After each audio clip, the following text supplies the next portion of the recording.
Welcome to the MAHA Media Hub. I'm Tony Lyons, president of MAHA Action.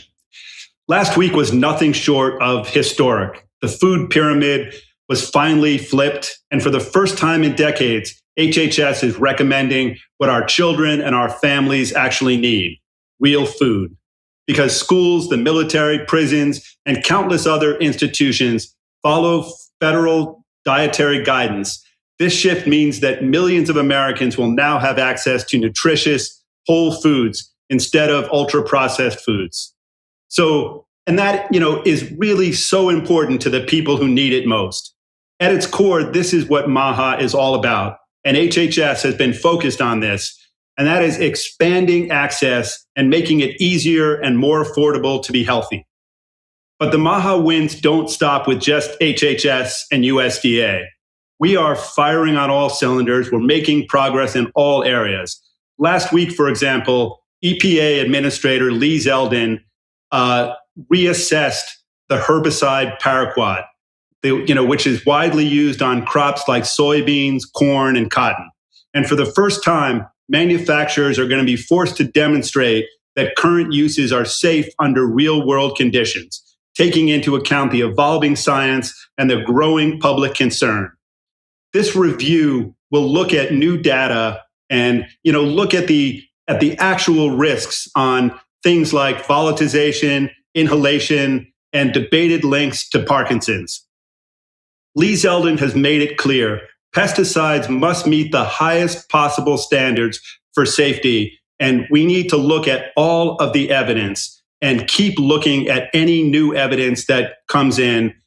So that's the only way we are going to get the best possible outcome for the American people. So this decision is just squarely in line with the MAHA agenda. We need to prioritize workers, communities, bystanders through radical transparency and gold standard science. And it reflects the broader commitment across the administration to rigorous oversight, restoring public trust, and ensuring that health and environmental policies truly serve the American people.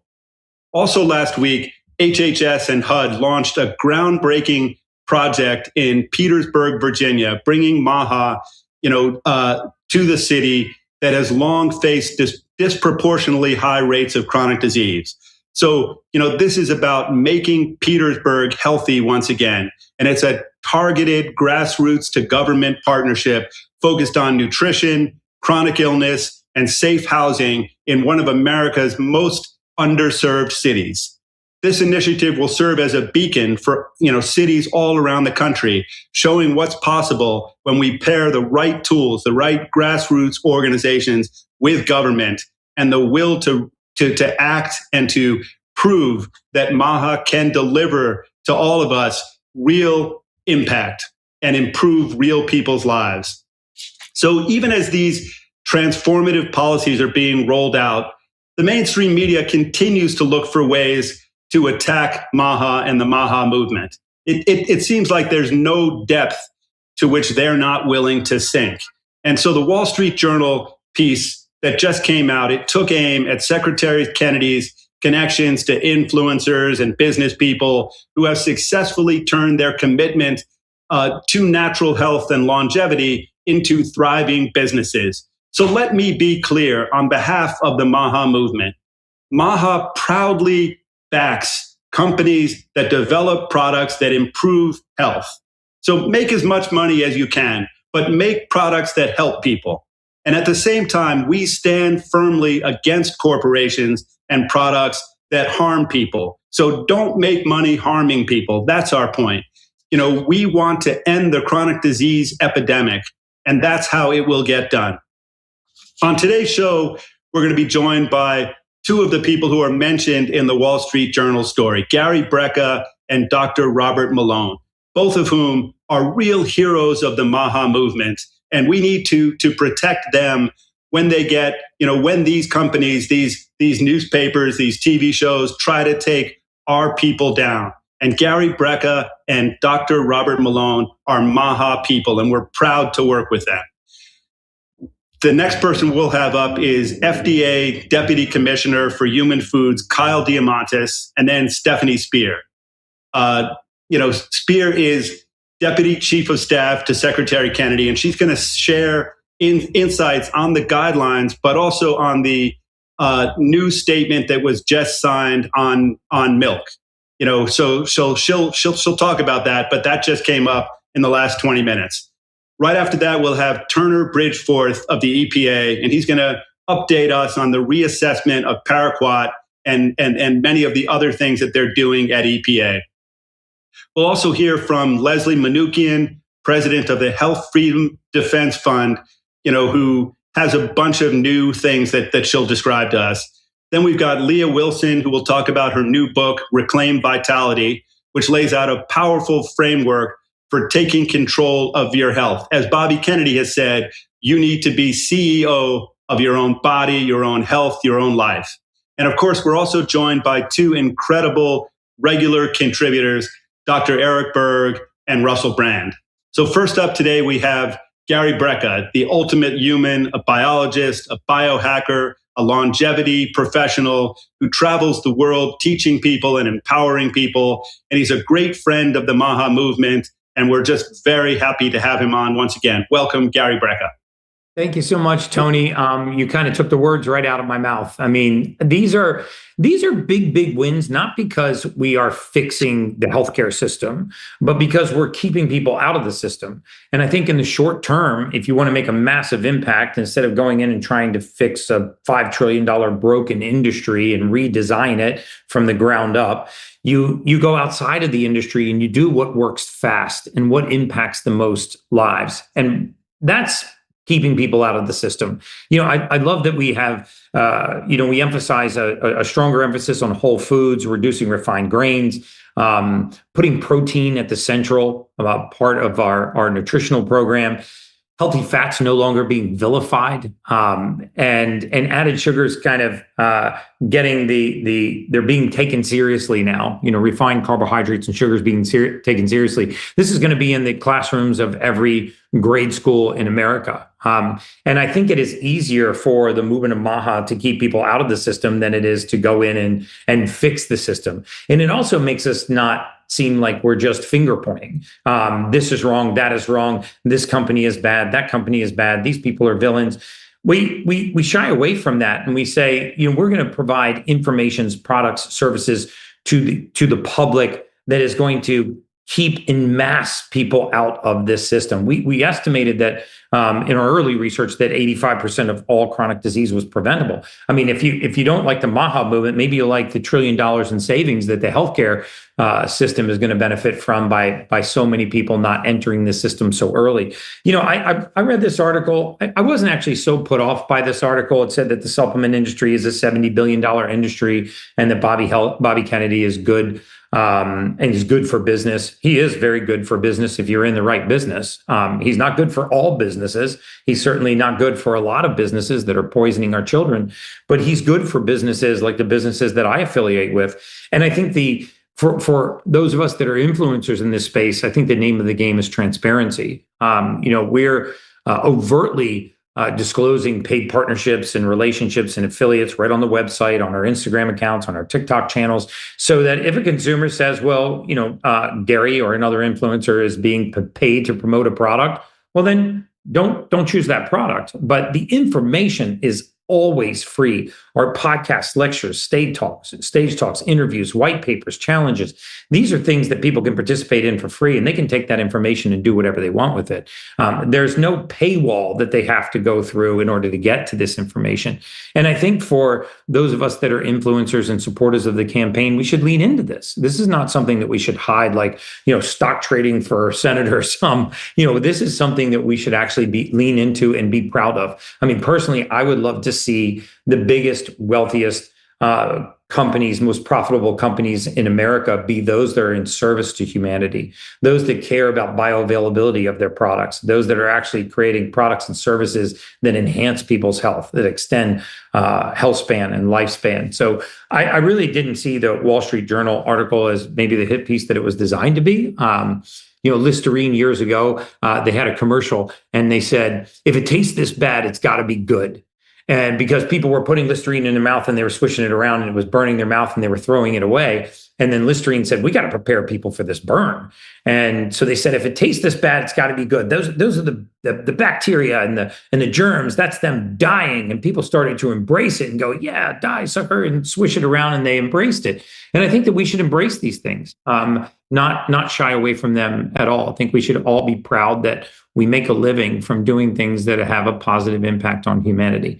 And so with that, I'll yield back the rest of my time. But, absolute congratulations to the Environmental Protection Agency and Secretary Zeldin. The death of Section 453 in the House Appropriations Bill was a massive, massive win for humanity, a massive win for Americans. And I think having him now as a champion for MAHA was a big win for us. So thank you so much. Great. Thanks so much, Gary. And that's, it's such a great point that if you're in the business of poisoning the American public, Secretary Kennedy, President Trump, you, Gary Brecka, and everybody else on this call, we are not your friends. But if you're in the business of selling products, of bringing things to the public, of making it cheaper and easier for people to be healthy, we are your friends. So thank you, Gary. You're welcome. So next up, we have another great friend of the MAHA movement, and that is Dr. Eric Berg. And we're just, really happy to have him on time after time. Thank you for all that you're doing, and welcome.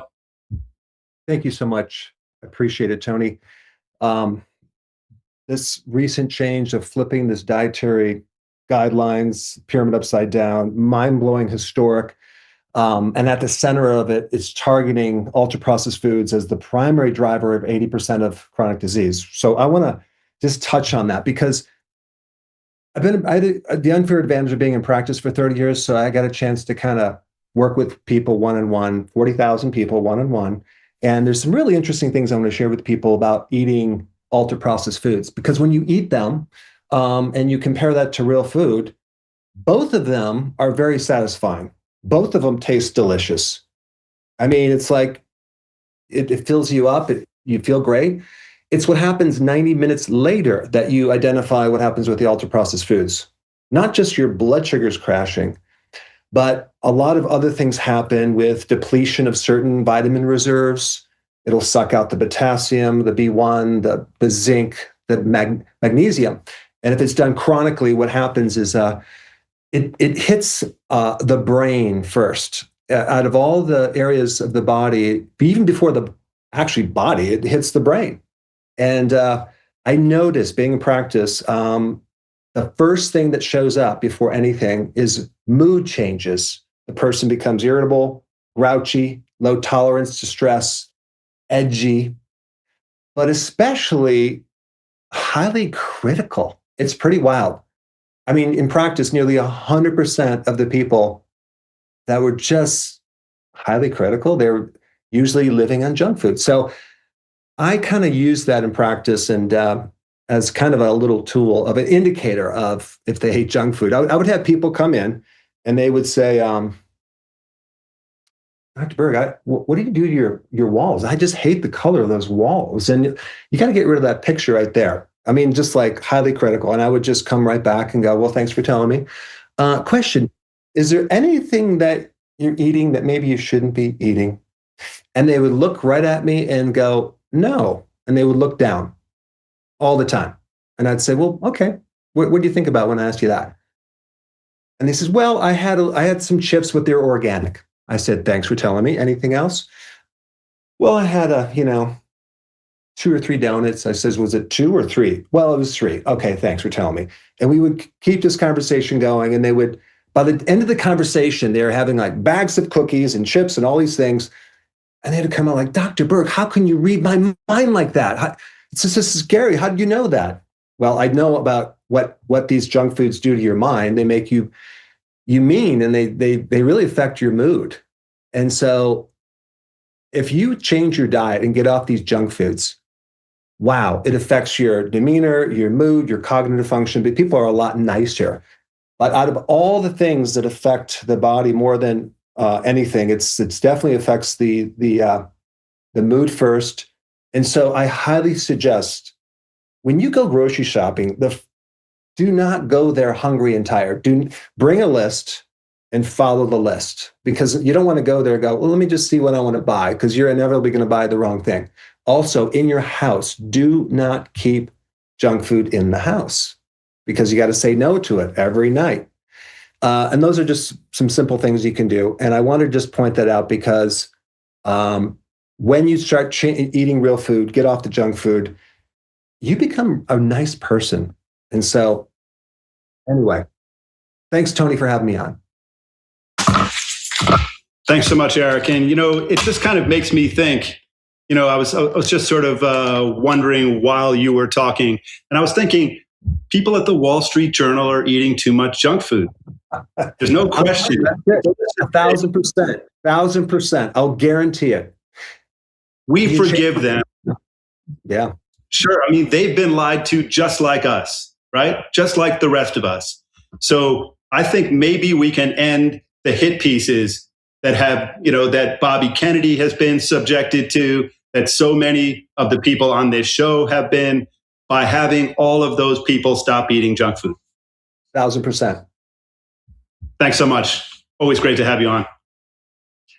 So next up, we have Kyle Diamantas. He heads up the Human Foods Program for the FDA, focusing on food safety. He's the FDA's top food person, and he sets the strategic direction, the operations, and he played a key role in the incredible breakthrough in the dietary guidelines this week. So we're so grateful for that. Thank you so much, Kyle. Great to have you on again. Yeah, thanks, Tony. Appreciate you having me. And look, I just want to start by saying this is, in my opinion, one of the most important public health actions that has taken place in this administration and really over the past several administrations. And I'll tell you why that is. That's because the top line message here is very simple and non-controversial. The dietary guidelines say to eat real food. They say to avoid added sugars at a time when nearly 40% of teens are pre-diabetic. They say to avoid certain types of highly processed foods that are often comprised of refined carbohydrates with excess sugars and salt at a time when 70% of the calories kids get in this country are from those types of foods that we know are major drivers of chronic disease. And so, this is really a reset of nutrition policy in many ways. The guidelines also call for increasing protein, for focusing on consumption of healthy fat and dairy, and eating plenty of fresh fruits and vegetables and eating whole grains. Really, none of this is controversial. And if followed and implemented, this is a way to start tackling our chronic disease crisis in this country. And really by focusing on eating whole nutrient-dense foods and minimizing things like takeout, fast food, the highly processed foods that Dr. Berg mentioned, this will put dollars back in the pockets of everyday Americans in the short term. And we know that the long-term savings will be in the billions of dollars in healthcare costs by directly addressing the root drivers and causes of chronic disease. If folks don't know, 90% of the healthcare spend in this country is spent on patients with chronic disease. So not only are the new dietary guidelines a way for better health and for addressing our national nutrition crisis, this is also a consumer-friendly approach. And look, the one thing we cannot afford as Americans in this country is continue down this path. We are already the sickest country in the world. We're first in healthcare spend. We're 46th in life expectancy. 70% of Americans are living with a chronic disease. And this didn't happen overnight. When the first dietary guidelines were put out in 1980, they essentially advocated for us eating 12 bowls of cereal a day. And that was at a time when our obesity rates were under 15%. Our obesity rates today in 2026 are now around 40%. So these guidelines are a massive step in the right direction. They're 10 pages. They're user-friendly. It's an iconic design that, as Gary Brecka mentioned, will be on every wall in every school, classroom, or cafeteria. And really, the top line messages are unimpeachable. Nobody can argue with eating more whole foods and reducing consumption of highly processed foods. And even many in the mainstream media have noted that. So this is a really successful message and public health campaign. And all of this really is coming down at a time when we're seeing prices, the prices of the very foods that this document calls for falling. Eggs are down over 25%, poultry's down fresh fruit is down, dairy is down.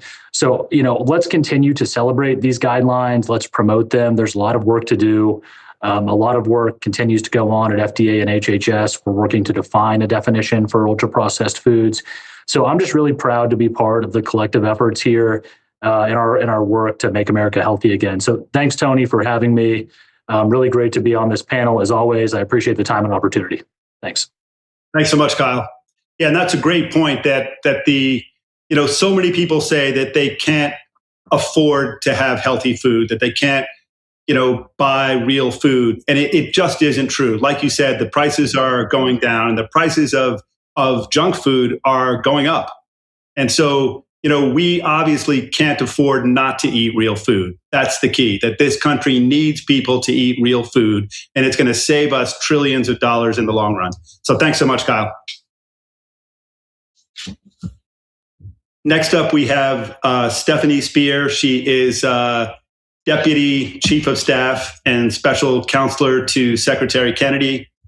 And, she's been doing just incredible work, historic work. She's got Secretary Kennedy's back, President Trump's back 100% of the time. So, she is really one of the unsung heroes of the, of this whole MAHA movement. So, she actually cannot come on right this minute. So she'll come on right after Dr. Malone, who's going to just step in right now. And he is one of the most important voices for the medical freedom and informed consent part of the MAHA movement. He's done just awe-inspiring work and has just stood up, been brave throughout COVID. He's just a great backer and part of the backbone of the MAHA movement. So grateful for all the work he does, and welcome. And once again, Tony, thanks for not saying mRNA.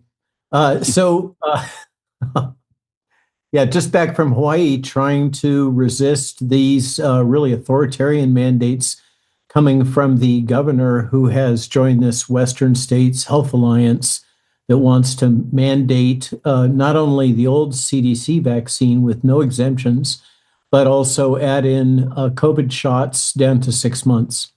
But let's talk for a moment, and riffing off of Gary's comments regarding the recent Wall Street Journal article. I completely am aligned with Gary. And frankly, I see this article as another case of the glass is half full. I'm going to read the little section that they wrote about me, the paragraph. Kennedy's agencies within HHS are now filled with pro-supplement voices. Dr. Robert Malone, a member of Kennedy's remade vaccine panel at the CDC, has praised certain vitamins and supplements as, quote, wonder drugs on his website. The site notes that Malone did not take money for the endorsements, and he's also serves as chief science officer of Curativa Bay, a natural products company that sells skincare, disinfectants, and supplements. So the sin here is that Bobby and all of us are fans of this growing sector in the pharmaceutical industry of nutraceuticals and supplements. And I think that we are coming off of literally decades of intentional suppression of the use and benefits of vitamin D. I've talked about this in the Substack. Tony Fauci directly suppressed the interest of the U.S. Army in advancing vitamin D research. They had discovered that adding vitamin D to the meals ready to eat made a huge difference in respiratory infections in troops. But Tony's comment, when approached by the lead scientist on this project, was that, well, we treat infectious disease with vaccines, not with nutritional supplements. What we're up against is a situation in which in the United States, rather unique, particularly compared to Canada, we have the right to practice and take various nutritional supplements and nutraceuticals that are prohibited in most of the rest of the world. Most of the rest of the world, these things have to go through a FDA-like process, which is extremely prohibitive for innovation and for marketing. So basically, these kinds of products end up under the wings of big pharma. And I can tell you that big pharma does not like this very much. So what we're facing is in this Wall Street Journal article, I don't know whether or not this was motivated by the pharmaceutical industry, but it reflects a bias that this new exploding industry that is threatening big pharma's profits of nutraceutical and nutritional supplements, which Bobby not only advocates, he actively uses, as do I, as does my wife, as do many people around me. It's threatening the established petroleum-based pharmaceuticals industry. And it's really going back to what was the more traditional approach to treatment prior to the onset of the Rockefeller push at the beginning of the century. So I'm not chuffed by this Wall Street Journal article. I see it as actually kind of a positive thing. They're acknowledging that we are supporting these alternative treatments and more traditional medicines. And I don't apologize about that at all. Now, I do think, as Gary mentioned, that it's important that we be open and transparent. And there are various companies that purchase influencers and they don't really disclose that they're being paid for their comments online. And as noted in the article, I don't take money for endorsements. And I disclose everything that I'm doing that has any commercial interest. And I think that's the proper way for us to proceed. But do be aware that we are in an environment in which actively weaponized information is being used to support the pharmaceutical industry's interests. And one of those is to try to suppress the growth of the nutraceuticals and nutritional supplements market. Over. Thanks so much. Yeah, I mean, it's just such a great point that, you know, we really want to make it cheaper and easier to be healthy. And we want to help people make money doing things that help the American public. And we want to fight people who make money hurting the public. So that's the point, and it's not rocket science. And the newspapers who attack people like you and people like Gary Brecka are doing a great disservice to the public. And that's it. Thanks so much. So next up, I'm going to reintroduce Stefanie Spear. She is Deputy Chief of Staff and Special Counsel to Secretary Kennedy. And like I said before, she's doing incredible, historic work. I'm so proud of the work she's doing. I admire all of it. She works around the clock. She has Secretary Kennedy's back 100% of the time. President Donald Trump's back 100% of the time. Just grateful for the work and glad to have you on. Thanks so much, Tony. Hi, everyone. So we're over at EEOB. We are just in the Oval, highlighting a key MAHA win in the administration's dedication to ensure all Americans have ample access to fresh and nutritious food. President Trump today signed the Whole Milk for Healthy Kids Act. So this is a bipartisan bill. During the Obama administration in 2012, schools were prohibited from serving whole milk as an option for students, and granting students access to unadulterated nutrient-dense options is a win and honors parental and student choice in the beverage section. So it was a huge win today, something that we can be very proud of after the announcement last week of the dietary guidelines. They just fit perfectly together. And in the Oval today, giving remarks was Secretary Kennedy. So fortunately, we get to have him talk about it today as well. Hey, everybody, just tell you a little bit about this bill for a minute. As Stefanie said, in 2012, the Obama administration, really driven by Michelle Obama, took whole milk out of our schools, and they allowed children to continue to drink skim milk, but skim milk tastes terrible, and the kids hated it, and they didn't switch to healthier substitutes. Instead, they drank soda drinks and energy drinks and sweetened drinks. And we now have had a whole generation, 15 years, of children who were not getting vital nutrients, all the good stuff that's in milk, calcium, whole fats, good fats, vitamin D, and all of these other nutrients that are this panoply of nutrients in milk that are so good for our children. From the day kids are born till they're 20 years old, the brain is creating billions of neuronal cells every day, and they need protein, they need fats, they need healthy fats, and they need these micronutrients. And we now have a generation of kids that were not getting it. So for brain development, for physical development, it's absolutely critical. And today we did something that farmers have been trying to do for 15 years, and nutritionists have been trying to do for 15 years, which is to get whole milk back in the foods. The change is going to happen very, very quickly. And I think we're going to start seeing good results. Whole milk and 2% milk have 13 essential nutrients that are critical to growth.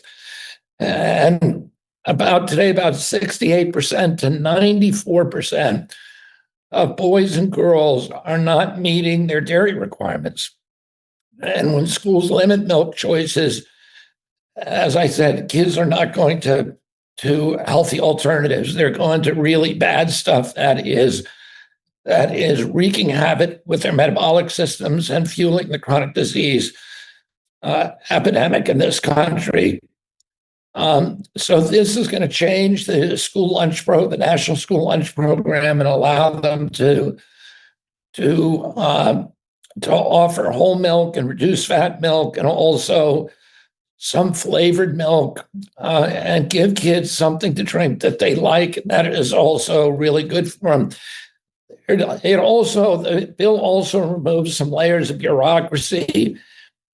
Right now, the law requires Michelle Obama law requires that parents request milk substitutes, and that the parents who want milk substitutes have to get a written letter from a physician to allow their kids to get it in school.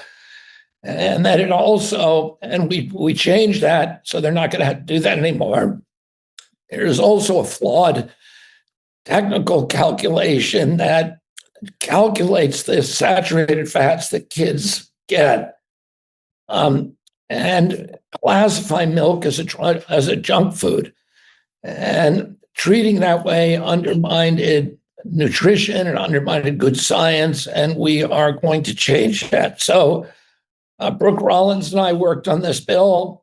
We had a lot of allies in Congress, including Senator Peter Welch, who's a Democrat, so it was a bipartisan bill. And I'm very, very grateful to President Trump for allowing us to go ahead and do this, and for signing the bill into law today. Thanks so much, Bobby, and thanks for coming on the show. It's great to have you here, and it's such an important message.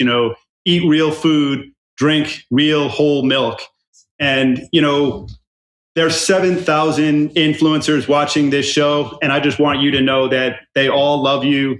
That millions of MAHA moms, have your back, are fighting for you. They recognize that you've risked everything to fight for them. So we're all just really grateful. And I guess one last thing is happy birthday. Well, thank you very much. I see a lot of my friends out there. I see Leslie Manookian and Russell. Russell, how are you? Russell, you there? Mute. Yeah. Russell, come on. I think he is there. So give him 1 second. He's talking, Tony. Tony, I'm here. It's like, all right, Tony, there you are. Tony, if you want to receive love, you only have to listen. The love is there, Tony. That's probably been the problem your whole life. And I want to take this opportunity to say happy birthday, Secretary Kennedy. I will not embarrass the participants in this call by repeating that extraordinary tradition in your family of having a starlet sing happy birthday. as Marilyn Monroe did to your uncle when he was in office. I will simply state you are a great man and a great example. At the moment, I am suffering a private grief. My beloved dog, Bear, is being put down tomorrow, and I'm in so much pain and so much sorrow and so much sadness. But similarly, I'm being introduced to the nature of love. And I want to say that love will always include sacrifice. And I would like to echo Tony's sentiments. I'm just one more MAHA mum that appreciates and loves you, Secretary Kennedy, for the great sacrifices you've made. Not only did you flip the food pyramid, you flipped our understanding of reality. You've brought common sense to the forefront, good food to the forefront, anti-corporatism to the White House. The thing around which I think most Americans and non-Americans can unite, that even with the division and fragmentation in your country, from everything to the ICE incident in Minneapolis and the events in Iran, surely we can all unite around the sacrifices, endeavor, bravery, and boldness of Secretary Kennedy. I'm so honored that you are my friend. I'm so grateful for your ongoing sacrifices, for your braveness, for your sense of humor, for your abs, for your shoulders, for your seemingly endless ability to do pull-ups in a variety of environments. Keep doing those pull-ups, keep your trousers pulled up, keep your ties thin and your lats wide. We love you and we adore you. Happy birthday. Happy birthday to you. I do have a starlet who sang me happy birthday last night, which is my incredible wife, Cheryl Hines. And I know this is going to hurt you, Russell, but her voice is a lot better than yours. So thank you for the effort. It does hurt. Thank you for the kind words. It's very painful and very cruel. Yeah. A curse on your marriage. Hi, Russell. Stefanie, my dear one, how lovely to see you.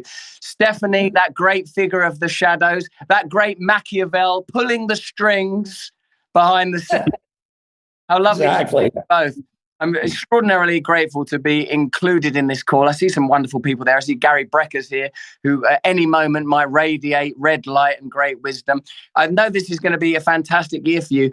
My ongoing prayer is that you would at least consider a stand as president when Donald Trump's term ends. My prayer is that. My ongoing prayer is to see Kennedy in the White House, in the Oval Office, behind that desk, and in the position of power for which many believe you have been born, an ordained event. But we shall just see how these matters unfold. Perhaps they'll unfurl as gracefully as your abs and as with the force of your lower back. So, guys, my contribution is merely to say, as ever, I hope that you have a fantastic year in 2026. I've got lots and lots of content to put in Secretary Kennedy's great initiatives and excellent communications. I will post them in the chat. Unless you need anything more, Secretary Kennedy, I'll be quiet. Thanks so much to all of you. Okay. And, let me just say one last thing, and that is that, Bobby Kennedy has said very clearly that he feels that he was, put in this position by God, that he waited, decades of his life to be in the position to do this kind of work, and that the right place for him to be is not president, but to be the head of HHS for 8 years and to keep on having the incredible MAHA wins that we are coming to expect almost every week. So this is just an historic moment. Bobby is clearly in the right job, and we're all at the MAHA movement really, really happy to see him there and to see him stay there. Next up, we have Turner Bridgforth. He is a senior advisor for agriculture at Trump's EPA. He serves as the liaison between farm stakeholders and EPA leadership. And he's one of the main points of contact for ag-specific questions like pesticides, seed treatments, regulation, clean water, doing great work. We're happy to be working with him and to be getting to know him and welcome him to this show. Thanks, Tony. I really appreciate the honored opportunity to speak with this large and loud voice of group of individuals that are interested in making America healthy again and have an interest in how our agricultural community operates. A little background on myself. I'm from a itty bitty town in the Mississippi Delta, no red light, and the joke we used to say is about 30 to 45 minutes from civilization anywhere you go. I've been in DC for the last 9 years working in the ag and energy space. Had the opportunity and the pleasure of serving in the first Trump administration at the U.S. Department of Agriculture, and then worked on the Hill in the private sector. But when the opportunity came to work in this administration on behalf of agriculture and the Make America Healthy Again community, I couldn't pass it up. But the Trump EPA is continuing to advance President Trump's Make America Healthy Again mission. Under his leadership, we're advancing a whole of government focus squarely on improving the health and well-being of American families, and EPA is a critical partner in that effort. From day one, we've been working hand in hand with Secretary Kennedy and Secretary Rollins and staff and other agencies to move this mission forward. The EPA's MAHA agenda will underscore exactly how we're doing that, highlighting the actions and the partnerships that we already are making a difference across this country. For our MAHA to work, to mean something, it has to show up in places where families live, like in farms, towns, industrial fence line communities, in neighborhoods and legacy lead and PFAS contamination. What's exciting is that it's not just a top-down initiative. We spent time engaging with the MAHA community, and we look forward to continuing a dialogue and working together, and also working with families, local leaders, and advocates, and farmers from all across this country. Whether you're a cotton farmer in Mississippi, or a specialty crop producer in California, or working in the upper Midwest, we look forward to working together to make sure everyone has a seat at the table. At the heart of this work is our commitment to the gold standard of science. Every decision we make at the EPA, whether it's on the chemical safety, clean water, or air quality, is built on rigorous, transparent, and peer-reviewed research. It's all about using the best possible science to protect human health and promote innovation. You will see specific moves, not empty promises, including addressing PFAS, drinking water standards, reviews of chemicals and pesticides to ensure we're using the latest gold standard science, and also stronger enforcement against illegal and illicit chemicals at our borders, and so much more. I'm especially proud of our agency what has achieved in such a short time. Major efforts to prevent lead poisoning and protect children, a historic partnership with Mexico to end the Tijuana River sewage crisis, and big strides in stopping illegal pesticides and chemicals at our borders. Those results people can see and feel in their daily lives. We're also closely working with American farmers, the backbone of our food supply, to strengthen the agricultural safety and innovation. Together with scientists, universities, farmers, and all the like, we're ensuring Americans have access to healthy, affordable food while keeping our environment clean and our community strong. Ultimately, this is about a partnership with radical transparency and trust. We're building on an open dialogue, sharing our data, and making sure families have the confidence in the science behind every decision we make. And one thing I would like, with just a little bit of time, is that our recent announcement on paraquat. The EPA has taken a fresh look at paraquat safety to make sure our protections reflect the best and most current science. We're requiring the companies that make paraquat to conduct new real-world field studies showing how much of the chemical it can evaporate in the air when it's sprayed. These studies will help us understand whether people who live or work near treated fields could be breathing in harmful levels of paraquat. Once the EPA receives and reviews the data, we'll update our health analysis to see how paraquat affects people through breathing exposures. We're also carrying out 2 additional reviews, one focused on endangered species, and the other one looking at whether paraquat interferes with hormones. When these reviews are complete, we'll release our findings publicly. If the research shows that if the new research shows added risk, EPA is ready to strengthen protections, tighten rules, or even limit how paraquat is used. Our bottom line is simple: safety comes first, and our decisions will be guided by science and transparency. Again, I really appreciate the opportunity with Tony and team and others that are interested in how the EPA looks at chemicals and how they're used, and look forward to being that liaison between the farming community and those in yours when you have questions. Thanks so much, Turner. And we at MAHA really look forward to working closely with you, and we see it as a partnership. where we both learn, where we both sort of look at the science from the past, but then also at the new science, whether it's paraquat or anything else. We all need to stay open. We all need, like you said, to have radical transparency and, really gold standard science. So very grateful for your connection, for coming, to the big event that we had last week, and then to come on this show. And we just, once again, look forward to working closely together. Absolutely, sir. Next up, we have Leslie Manookian, and she's been teaching people and, an incredible advocate for health freedom since making her documentary on vaccine safety called The Greater Good, which I think is about 15 years old. Since then, her organization has, rallied health freedom advocates. She's got the Health Freedom Defense Fund, and they've stopped federal travel mask mandates in 2022, but they've done all kinds of, really great work. So we're, proud to know her, proud to work with her. She's a force between all kinds of really good things, and we're just great to have her join us here today.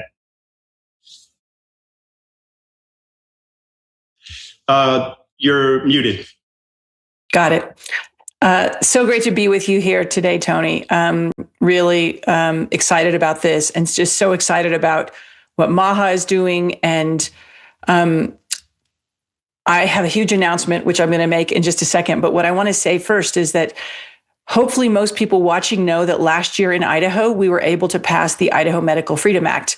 And this was legislation that prohibited medical mandates for almost all Idahoans.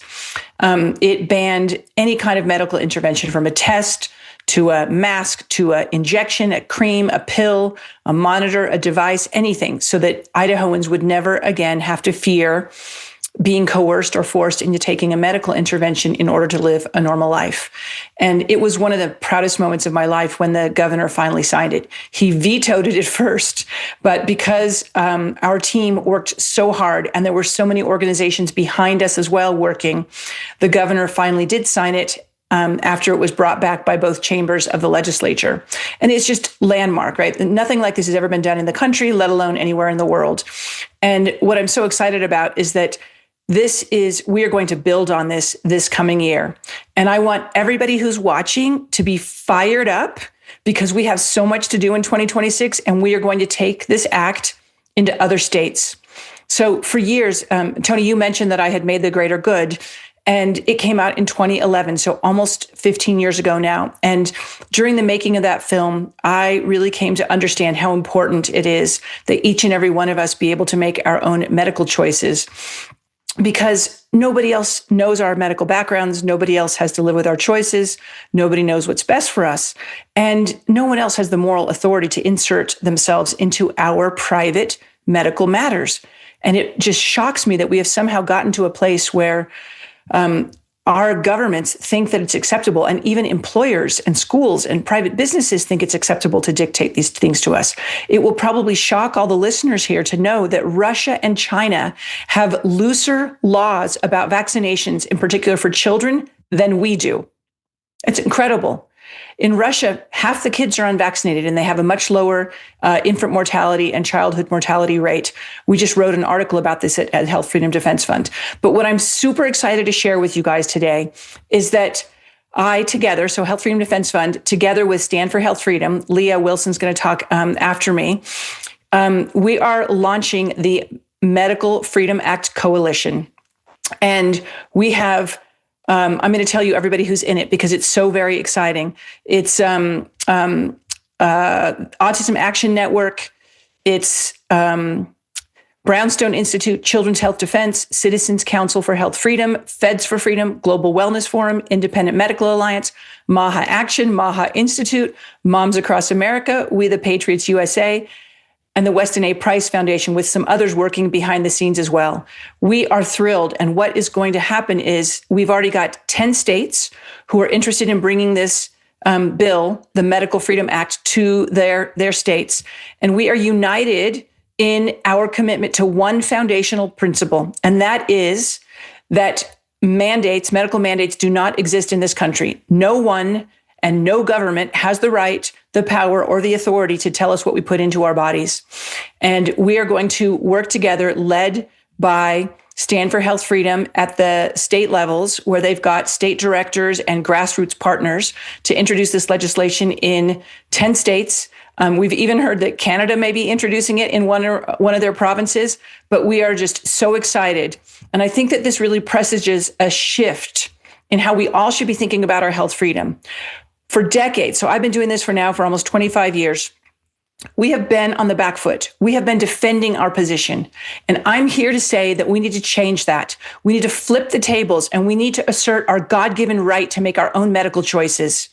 Many people are out there in the legislatures know exactly what happened during COVID. They are our allies. They are on our side. They understand, and they have family members and friends who were injured by the COVID shots, which has awoken them to a greater reality, which is the potential of vaccine injury and harm from other shots. We're going to change that in 2026. I'm so excited to be working with all these people and to be partnering with Stand for Health Freedom. I am so grateful for Tony for having me on today. And I just want all the grassroots to be fired up, to follow all these organizations and to stay engaged, because we're going to need you in these states to really go to bat and make sure your legislators know that you will not be dictated to. You are taking control, you are asserting power, and you are going to defend your God-given rights. Thanks so much, Tony. Thanks so much. That was beautifully said.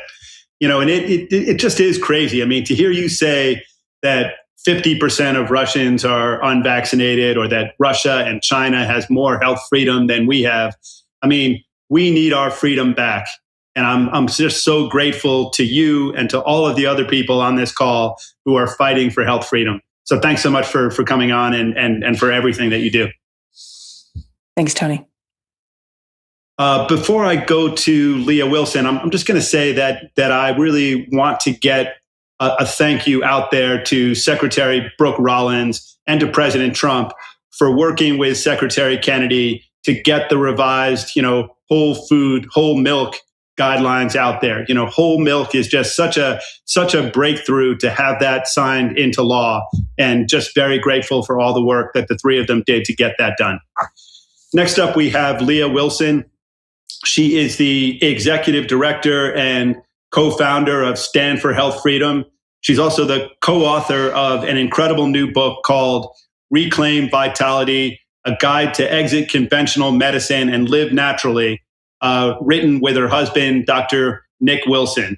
It's a paradigm-shifting book, just such an incredible book about how to reclaim your health. Like I said before, how to become CEO of your own body, your own health, your own freedom. So thanks so much, Leah. Great to have you on. Thank you, Tony, so much. It's always a pleasure to be with you and an honor to talk to the MAHA community. And it's absolutely an honor to follow Leslie. She published her documentary the year that my first son was born, and it was critical in my husband, Dr. Nick Wilson, convincing me to be strong in our convictions that it was fine to not vaccinate him. So such a special place in my heart for Leslie and for that documentary and the good work. And many of you might know that I dove into full-time health freedom advocacy after our family's foster care license was stripped because our biological boy's vaccine status. So it was 2018 and the thick of Sayer G, my friend Sayer G's deplatforming for talking about vaccines. And so Sayer G and our good friend, Dr. Joel Bohemier, and I got on several different calls in response to this. And we knew that with the measles outbreaks going on and that being weaponized and all the censorship, that we needed to show our strength in numbers to make informed consent common sense in state government and in Congress, because it seemed that industry was always the only stakeholder that was taken seriously in public health policy, and that had to change.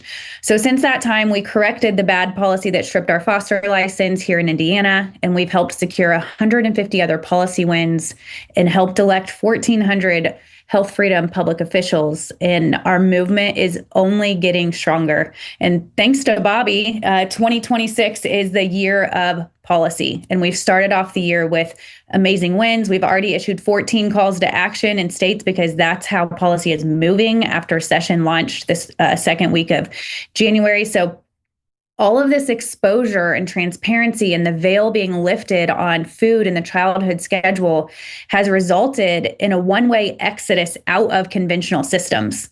And I remember stepping off stage just a few weeks ago, a conventional farmer stopped me and he kind of squared up to get my attention. And he asked, how can I, as a conventional farmer, help stop the bad pesticide liability shield policies?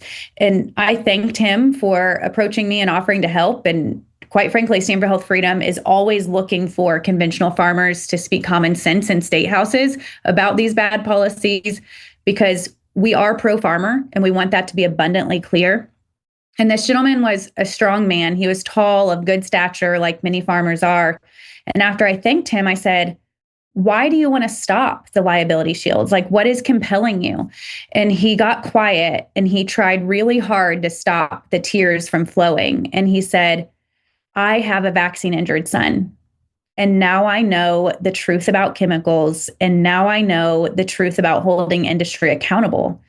And his eyes had been opened to the risk of one product, and it opened the floodgates to so many other things. And that's the hour we are living through, where millions of people are hungry for a paradigm shift. And the transparency and the right to informed consent also reinvigorates personal responsibility. So here locally, our family and our health clinic has helped over 10,000 individuals and their families exit conventional medicine for themselves. And many of you have done the same. Either you've exited conventional medicine or you've had a paradigm shift in how you view your health. But you also probably have friends who need help doing the same, or maybe you're still living through it. And that shift that I'm talking about is described in the book as exiting whack-a-mole healthcare, and shifting to a place where you are stewarding your body as brilliant and doing the right thing, viewing your body as doing the right thing at the right time. And I just want to invite all of you to capitalize on this MAHA moment and the strength of our movement and what we've achieved together to invite as many people as possible into a new way of thinking about their health. And that's exactly why we wrote this book during this hour, is because I hear from people every day through Stand for Health Freedom, through our local community, that they want less drugs, they want less medical interventions, but they still have deeply rooted beliefs that they are the victim of bad genes, bad bugs, and bad luck, and they need a new path forward. I mean, if you've ever talked to anyone in Gen Z about their health, so many of them are being told from a young age that they are genetic anomalies, and that they're going to live the rest of their lives sick. And this is not okay, to leave someone without options and without hope. Because yes, as you'll read in the book, that the body can become devitalized, but it can also revitalize. So I just want to invite you all in to read this about gaining an understanding of the principles of vitality, taking an inventory, even within the book, it's interactive, of your assets and liabilities of your own health, and learning the 7 virtues of a vitalist, of how this relates to how we move and sleep and eat and breathe and balance our nervous system. And the industry hates the gains we are making as a movement. So the time is now to build this army of vitalists. And I'll leave you with this, that one of the very first people to read the manuscript of Reclaim Vitality was Joel Salatin. And Joel read the book and he came back to me and he said, Leah, this is a breakout book that I've been waiting for years in the natural health movement. And he wanted to buy cases of it for his friends. And he ended up being our forwarding author. And the way I relate this and why Joel is so attracted to it is because vitalism relates to natural health the way that regenerative farming relates to organic farming. It's about restoring and supporting the underlying ecosystem, not just avoiding harm. So thank you so much, Tony, for helping bring this book to life. And thank you all for helping spread the word and inviting all of your friends and family into doing the same and having this paradigm shift so we can become an army of vitalists who allow the future generations to experience and live in a culture of health freedom.